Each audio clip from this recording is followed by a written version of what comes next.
간디 아시죠? 그 비폭력주의자로서 인도의 정치적이고 종교적 지도자였던 사람 간디, 마하트마 간디. 이 사람이요, 그리스도인에 대해서 이렇게 말을 했답니다. 나는 당신들이 믿는 예수를 존경합니다.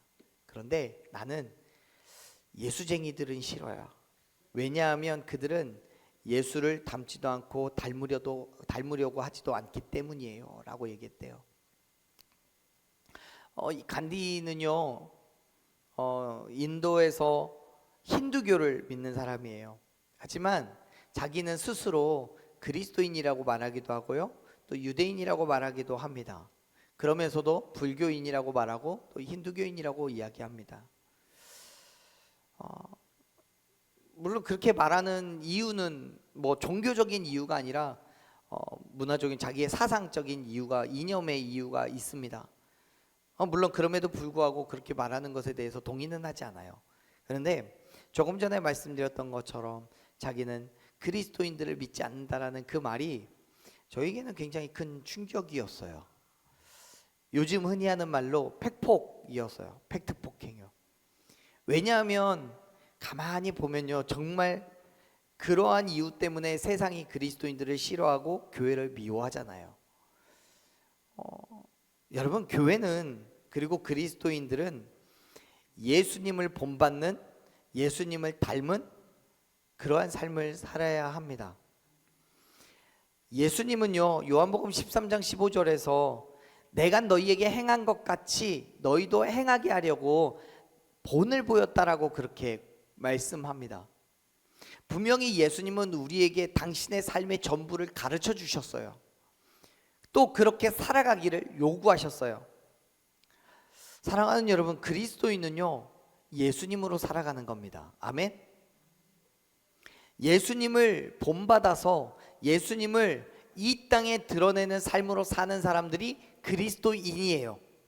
혹 그 과정 속에서 힘듦이 있고 손해와 아픔이 있다고 할지라도 그 삶을 기꺼이 살아내야 되는 게 그리스도인입니다. 왜냐하면 그리스도인은 예수님을 닮아야 되기 때문에 그래요. 예수님을 닮아가는 사람들이기 때문에 그래요. 예수님을 닮아 살아가는 우리를 통해서 예수 그리스도가 세상에 드러나야 되고 그의 선하신 뜻이 온 땅에 선포되어야 하는 게 바로 저와 여러분이 감당해야 될 삶의 자리라는 사실을 기억하시기를 바랍니다. 그렇다면 여러분, 우리는 정말 그렇게 예수님을 드러내는 바른 교회, 바른 그리스도인의 삶을 살아가고 있습니까? 저는 분명히 확신하건대 마가의 다락방에서 성령의 임재를 경험한 120명의 제자들이 분명히 하나님을 세상에 드러내는 사람이었다고 저는 확신합니다. 왜냐하면 주변에 있던 많은 유대인들이 마가 다락방에 있던 사람들에게서 하나님의 역사하심을 보았기 때문입니다. 많은 교회들이요, 초대교회를 따라가자라고 말합니다. 초대교회, 즉 마가의 다락방에 있었던 그곳에서 생겨난 그 교회를 쫓아가자라고 말합니다.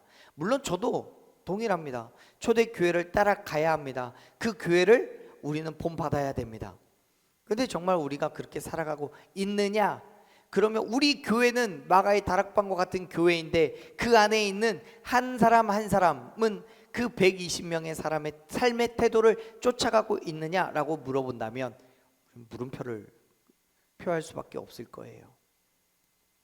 사랑하는 여러분, 간절히 바라고 소망하건대 하나님의 살아계심을 증거하고 드러내는 그러한 바른 교회, 그러한 바른 그리스도인된 삶을 살아가는 저와 여러분 되길 간절히 축원합니다.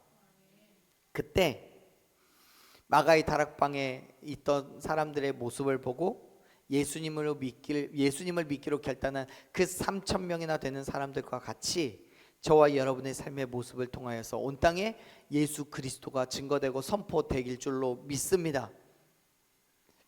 그렇습니다. 여러분, 마가의 다락방에 있었던 사람들은요, 예수 그리스도를 드러냈어요. 그래서 그들 때문에 계속해서 믿는 사람들이 늘어갔어요.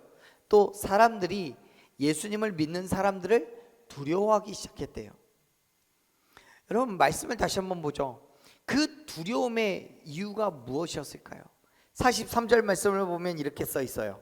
같이 한번 읽어봅시다. 사람마다 두려워하는데 사도들로 말미암아 기사와 표적이 많이 나타나니. 아멘. 당시 예루살렘에는요, 성령에 충만했던 사도들을 통해서 기사와 표적이 많이 나타났어요. 마치 예수님께서 살아계시는 것처럼 병이 치유되기도 하고요. 또 3장에서 베드로와 요한이 성전 미문에 앉아있던 사람을 걷게 한 것과 같이 말도 안 되는 일들이 지속적으로 초대교회에 등장했어요. 외적으로 보았을 때에는 그 제자들이 한 일이에요. 그들의 능력인 것처럼 보여요. 하지만 내적으로는 성령의 임재하심으로 나타난 결과였습니다. 주변에 있던 많은 사람들이 그렇게 기적과 표적이 나타나는 것을 보고 두려워하기 시작하는 거예요. 사랑하는 여러분, 우리 교회 안에는 어떤 기적이 일어나고 어떤 표적이 일어나고 있습니까? 물론 초대교회 그때처럼 병든 자가 낫거나 또는 안진뱅이가 일어서거나 그러한 눈에 보이는 정말 괄목할 만한 놀라운 성장을 보이는 그러한 기적과 이적은 아닐 거예요. 하지만 우리에게는 분명한 기적이 있고 분명한 이적이, 표적이 나타나고 있는 줄로 믿습니다. 그게 뭘까요? 잘 모르시겠어요? 말씀 뒤에 그 기적이, 그 표적이 무엇인지에 대해서 말씀드리죠. 43절의 말씀을 보면요, 사람이라고 표현하고 있는 헬라어는요, 영혼을 이야기합니다. 무슨 말이냐면요, 그들의 두려움은 인간적으로 갖게 되는 두려움이 아니라는 거예요. 당시 초대 교회에서 일어나는 큰 부흥과 기적과 표적을 실제로 목격하게 되면서 갖게 된 영적인 두려움을 말해요. 그건 공포가 아니에요. 오히려 존경과 경이로움에서 나오는 두려움인 거죠.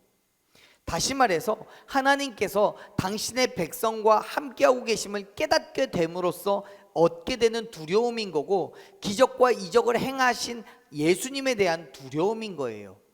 사랑하는 여러분, 우리가 세상에 보여야 될 모습은 같지 않고 하찮은 모습이 아니에요. 오히려 인정받고 칭찬받아야 되는 모습인 거예요. 교회에서 인정받고 교회끼리 인정하는 것이 아니라 교회 밖에서 인정받아야 되고 교회 밖에서 칭찬받아야 돼요. 왜요? 그래야 사람들이 우리의 말에 귀를 기울이게 되니까요. 나를 통해서 드러나는 하나님의 역사심에 굴복하게 되기 때문에 그래요. 그런데 우리는 너무나 반대로 살아요. 교회에서는, 세상에서는 세상 사람들대로 살아가면서 교회에서는 칭찬받으려고 성경 보는 척, 기도하는 척, 찬양하는 척, 그런 삶을 살아요. 왜 그럽니까? 내가 하나님을 경외하지 않으니까 그래요. 내가 하나님을 두려워하지 않으니까 그래요. 즉 우리의 예배가, 우리의 믿음이 단순히 의식이나 습관이 되어 있기 때문에 그런 거예요. 사랑하는 여러분, 세상은 우리를 봅니다. 우리의 삶의 모습을 보고 그리스도인 된 태도를 봅니다. 끊임없이 다른 사람들과 비교하여서 평가합니다. 그래서 때로는 피곤할 수 있죠. 그래서 때로는 불편할 수 있어요. 하지만 여러분, 우리가 그 모든 일을 반드시 감당해야 함을 믿으시길 바랍니다. 왜냐하면 우리는 그리스도를 본받는 자들이니까요. 그렇습니다. 앞에서도 말씀드렸지만요, 그리스도인은 그리스도를 본받는 사람이에요. 즉 예수 그리스도께서 살아계신 하나님을 경외함으로써 그의 말씀에 순종하여 우리를 위하여 십자가를 지시고 죽으신 그 사랑과 헌신을 보였듯이 우리에게도 동일한 일들이 세상에서 드러나야 되는 거예요. 내가 죽어야 예수 그리스도의 부활의 기적을 경험할 수 있는 거예요. 그런데 많은 사람들이 부활을 소망하면서도 죽음은 거절합니다. 은혜를 구하면서 희생과 헌신은 거절해요. 하나님을 믿는다고 하면서 예배는 형식이 되어 있고 하나님의 말씀에 경외함으로 순종하는 게 아니라 내 유익에 맞는 것만 취사 선택해요. 사랑하는 여러분, 기적을 경험하고 싶으십니까? 그렇다면 가장 먼저 예배를 회복하십시오. 그리고 하나님을 경외함으로 그의 말씀 앞에 순종함으로 나아가시기를 바랍니다. 하나님을 두려워함으로써 우리의 삶에 희생과 헌신과 수고로 예수 그리스도의 본받는 삶을 드러낼 때에 예수님께서 죽음 가운데서 부활하신 것과 같이 저와 여러분 또한 부활의 은혜를 누릴 수 있음을 믿으시길 바랍니다. 그게 그리스도인인 거예요. 그러한 그리스도인의 모습이 가장 먼저 그리고 가장 적나라하게 드러나야 하는 곳이 어디냐면 교회예요. 자, 보세요. 120명의 제자들로부터 시작된 예루살렘의 초대 교회는 3,000명이나 되는 어마어마한 숫자로 성장을 했습니다. 그리고 그들은 각자의 삶에서 다 그렇게 믿음의 삶을 살아가요. 성경은 이렇게 말을 합니다. 44절 45절을 같이 읽습니다. 믿는 사람이 다 함께 있어 모든 물건을 서로 통용하고 또 재산과 소유를 팔아 각 사람의 필요를 따라 나눠주며 아멘. 아멘. 제 생각인데요. 물론 어떤 학자도 그렇게 말을 하기는 하던데 저는 솔직히 얘기해서 3,000명이나 되는 사람들이 한 곳에 모여 있을 것 같지는 않아요. 뭐 오늘날에야 어마어마하게 큰 건물을 지어놓고 그곳에 뭐 3,000명이 뭡니까? 4,000명, 6,000명도 함께 예배하기도 하죠. 하지만 이 당 예수님 당시에 그만큼 넓은 건물이라는 건 존재하지 않았을 거예요. 그렇기 때문에 당연히 그 3,000명이 한 곳에 모여 있을 리는 만무하고요. 상상해 보자면 아마도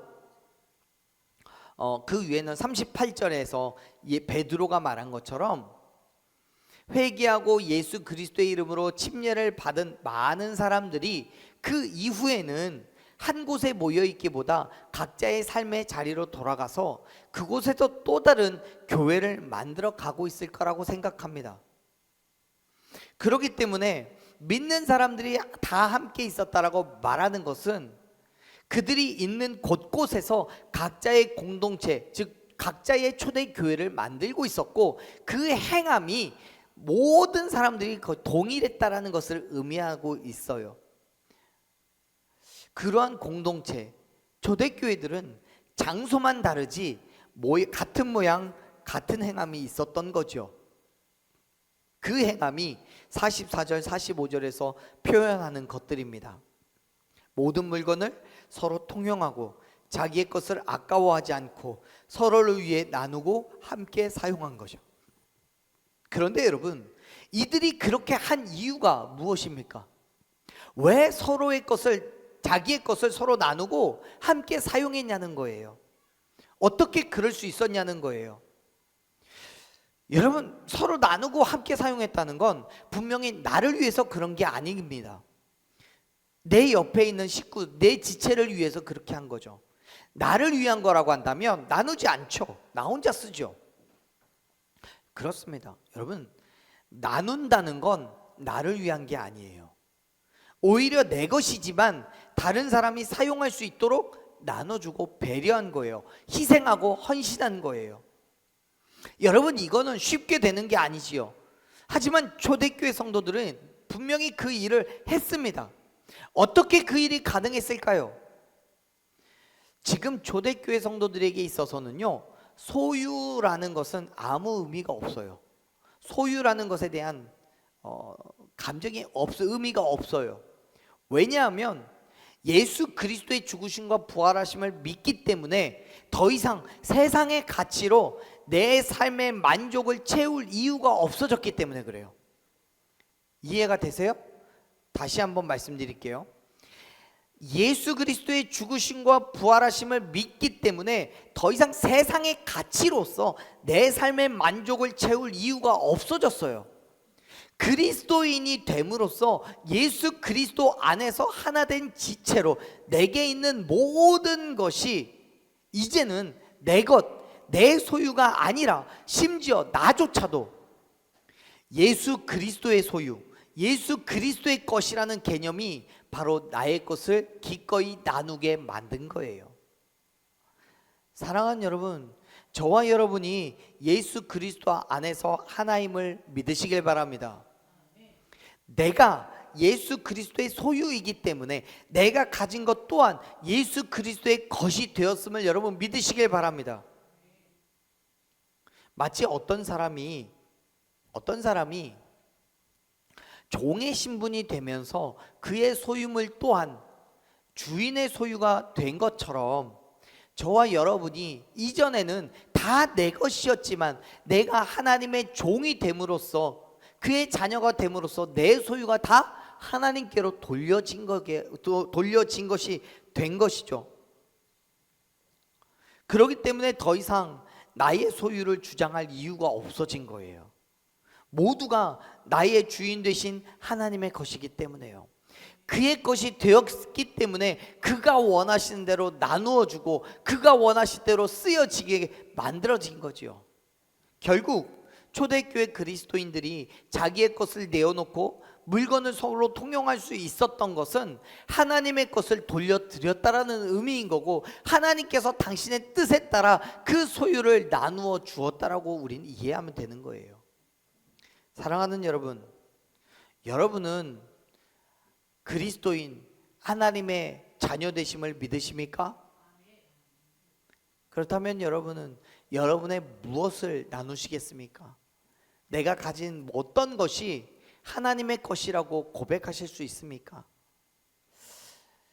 저는 우리 교회가 기꺼이 서로 나누고 서로 위해 헌신하고 수고할 수 있는 교회가 되기를 소망합니다. 그렇다고 여러분 오해하지 마세요. 어떤 사이비 종교 집단처럼 여러분의 모든 물건들을 다 교회로 가져오라고 교회에서 나눠 쓰자고 말하는 거 아니에요. 여러분의 재산과 소유 다 팔아서 교회에 헌금하라고 말하잖아요. 혹 감동되셔서 그렇게 하신다고 할지라도 저 정말 부담스럽습니다. 안 하셨으면 좋겠어요. 그렇게. 하지만 여러분, 우리의 물질, 우리의 시간, 우리의 수고와 노력도 필요에 따라 기꺼이 그리고 당연히 나누어야 함을 믿으시길 바랍니다. 정말 우리에게 필요한 것, 우리가 나눠야 될 것은 그런 물질들보다도 다른 것에 있어요.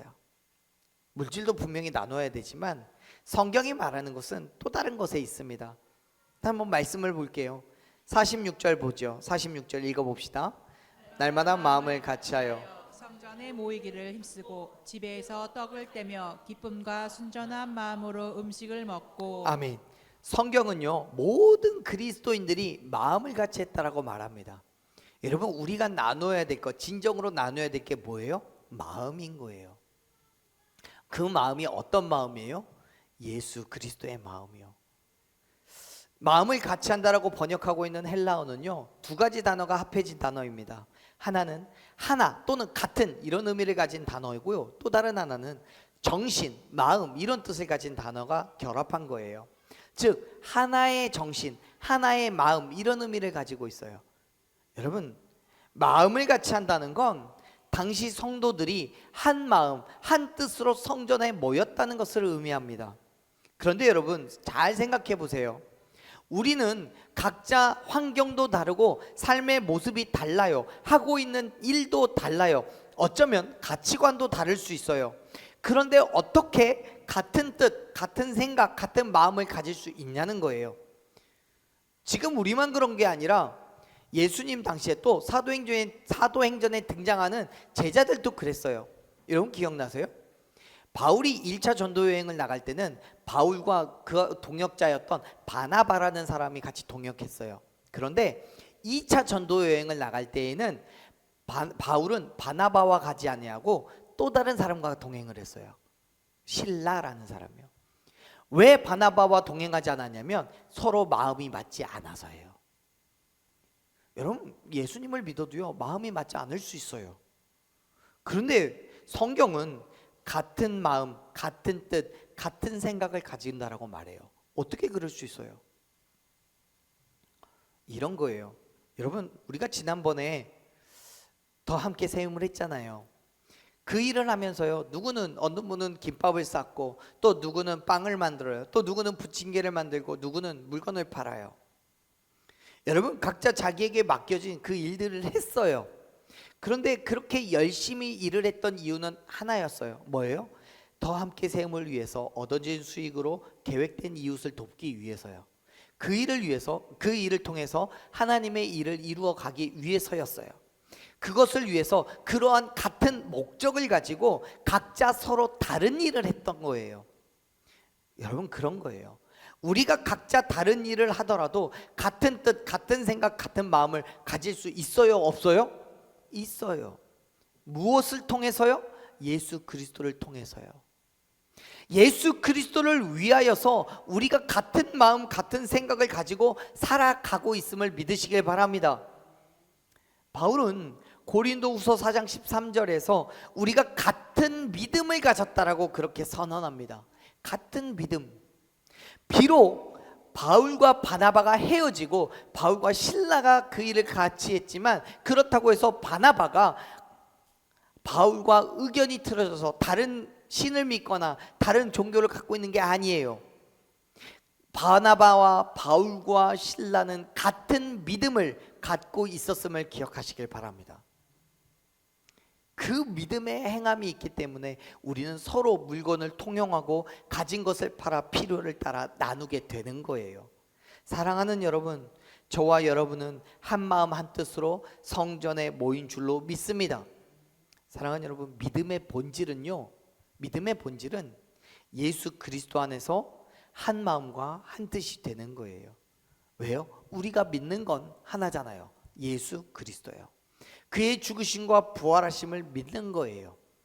그것을 믿음으로 구원을 얻는 것이 2000년 전이나 지금이나 동일한 거예요. 뿐만 아니라 영원 무궁토록 변하지 않는 진리입니다. 아멘. 그렇다면 여러분, 그 믿음이 있으십니까? 예수 그리스도를 향한 믿음이요. 저는 분명히 믿고 또 확신합니다. 여러분에게도 그 믿음이 있다면 저와 여러분은 분명히 한 마음 한 뜻을 가진 줄로 믿습니다. 그 한 마음과 한 뜻으로 그리스도인된 삶을 결단하고 살아가야 하는 거예요. 이 땅에 예수 그리스도를 통해서 우리를 통해서 예수 그리스도의 행함이 드러나고 선포되어야 하는 거예요. 그렇기 때문에 사랑하는 여러분, 날마다 무엇보다도 마음을 나누시기를 바랍니다. 그리고 그 마음을 서로 같이 하시기를 바라요. 그 믿음으로 떡을 떼고 기쁨과 순전한 마음으로 음식을 먹는 거예요. 여러분, 예수 그리스도를 믿음으로, 그 복음 안에 있음으로 인해서 우리에게 분명한 기적과 이적이 나타난다라고 말씀을 드렸죠.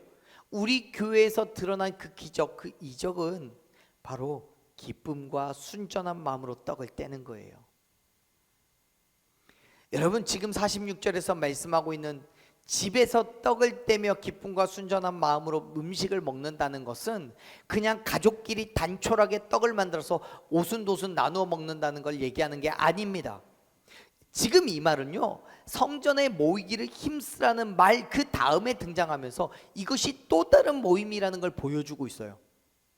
다시 말해서 당시의 초대교회 성도들이 각자 집에서 다른 성도들을 초청해서 서로 받은 은혜를 나누고 음식을 함께 나누어 먹었던 그런 교제를 말하는 거예요. 근데 그 교제를 어떤 마음으로 했다라고 말해요?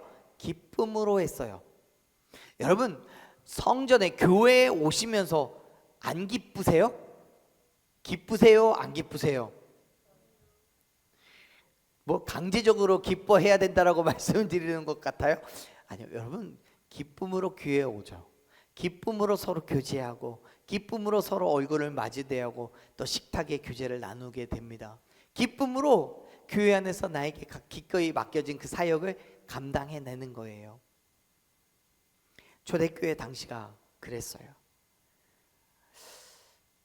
교회에서뿐만 아니라 각 가정에서 기쁨으로 서로를 위해서 헌신하고 수고하고 희생했던 것들을 지금 우리에게 이야기해 주고 있는 거예요. 그런데 여러분, 한번 생각해 봅시다. 이러한 모임을 주관하고 있는 가정 혹은 성전에 모이기를 힘쓰고 있는 이 성도들이 어떤 마음을 가지고 그 일을 행하고 있습니까? 성경을 보면 46절을 보면 그 사람들은 정말 기쁨과 순전한 마음으로 그 일을 행했다라고 이야기하고 있어요.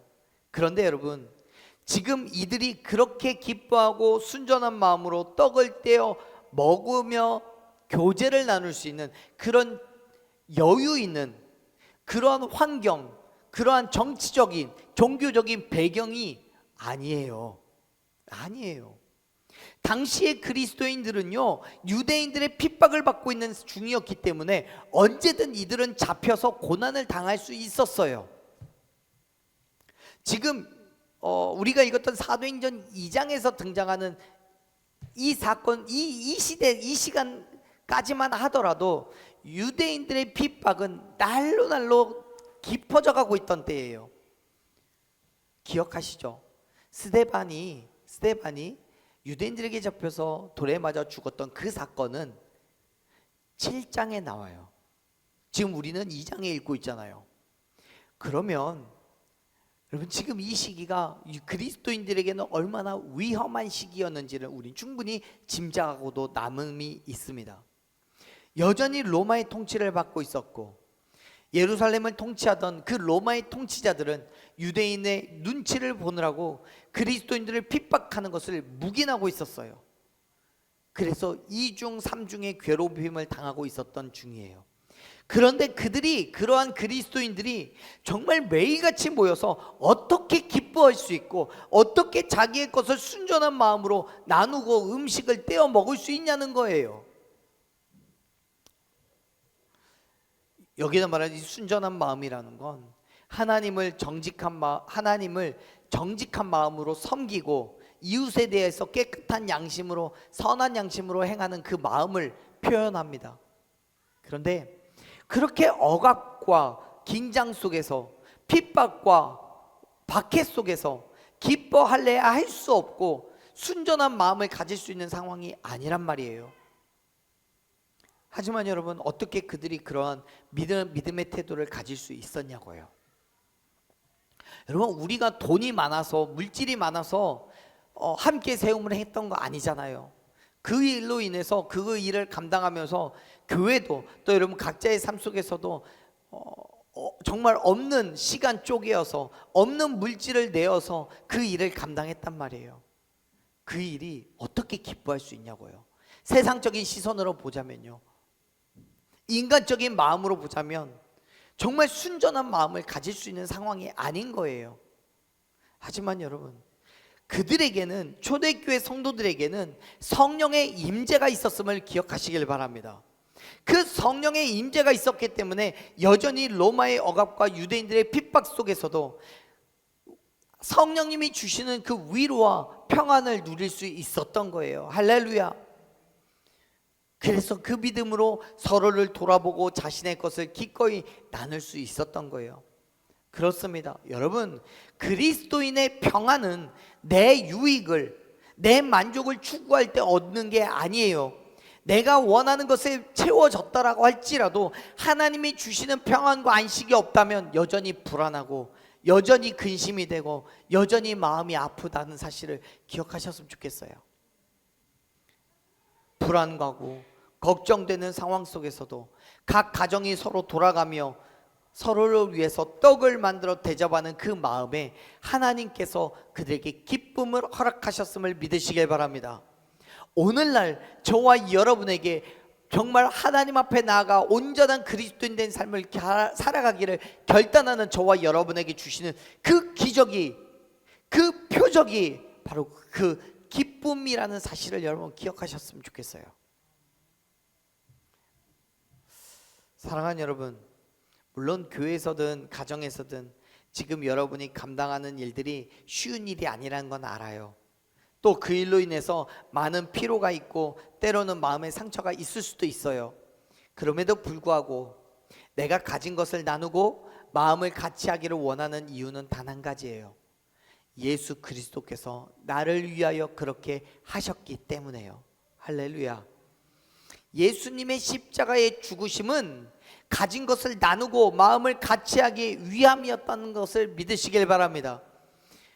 나는 아무것도 아니잖아요. 나는 아무것도 아닌데 오히려 내 욕심을 채우고 내 편함을 추구하는데, 내 즐거움과 내 만족을 위해서 내가 하고 싶은 대로 살아가는데, 그러한 나를 위해서 예수 그리스도께서 십자가를 지셨단 말이에요. 그 고통을, 그 멸시와 천대를 다 받으셨단 말입니다. 사랑하는 여러분, 예수 그리스도의 십자가가 다른 누가 아니라 나를 위한 것임을 믿으시길 바랍니다. 그런데 어떻게 내가 편함을, 내 만족을 위해서 살려고 합니까? 여러분, 예수 그리스도를 위해서 살아가시기를 바랍니다. 하나님의 역사심을 드러내는 그 삶을 결단하시기를 축원합니다.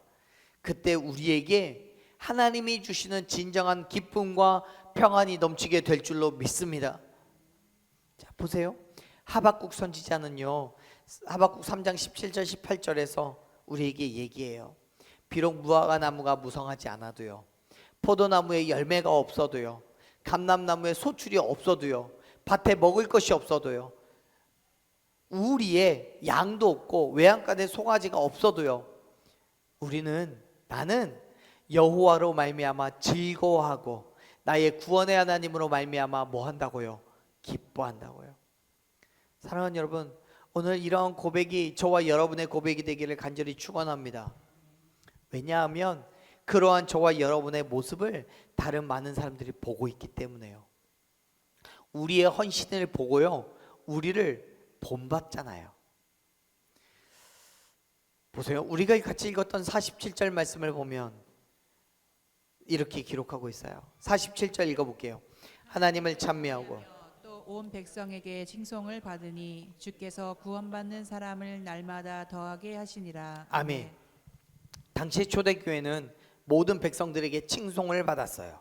그것은 그냥 칭찬을 받았다는 것으로 끝나지 않아요. 교회가 부흥하는 역사가 일어났어요. 물론 그것은 또한 숫자적인 부흥을 말하는 것이기도 하지만 성경은 이렇게 얘기해요. 구원받은 사람이 늘어났다고요. 구원받은 사람이 아니라 그냥 교회의 숫자만 늘어났다면 성도가 늘어났다, 혹은 교회의 숫자가 늘어났다라고 말하면 그만일 거예요. 하지만 구원받은 사람이 늘어났대요.